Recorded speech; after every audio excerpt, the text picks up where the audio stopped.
খেতা কাইটা করলি কি, বালিশ কাইটা করলি কি, ওরে আমার ইন্দুর বাবাজি, জীবনে আছে কি খেতার বালিশ। এ কথাটা প্রচলিত হয়েছে, আমরা সবাই জানি। তো আমাদের জীবনের লক্ষ্য হচ্ছে একমাত্র আল্লাহ তাআলাকে খুশি করা। এই জীবনের তরে কিছুই নেই। আমরা দিনের শেষে রাত্র পাই, রাত্রের শেষ করার জন্য বালিশ খুঁজে পাই। এজন্য আসুন আমরা একমাত্র ওই মহান আল্লাহ তাআলাকে সন্তুষ্ট আদায় করার জন্য একমাত্র নামাজ, রোজা, কোরআন পড়ি, সঠিক পথে চলার চেষ্টা করি। এবং আল্লাহ তাআলাকে খুশি করার জন্য, হুজুর সাল্লাল্লাহু আলাইহি সাল্লামকে খুশি করার জন্য চেষ্টা করি।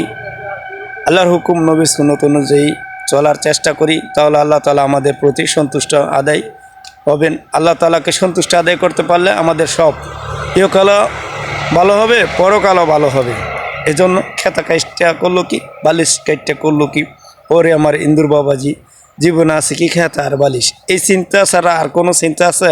আমরা যাই করি না কেন, যতই রুজি রোজগার করি, সবই কিন্তু আল্লাহ তাআলার হুকুমের ভিতর থেকেই হয়। সব কিছু একমাত্র আল্লাহ তাআলার মাধ্যমেই হয়। আমরা যদি মনে করি আমরা নিজেরা পারি সম্পূর্ণ, সেটা ভুল।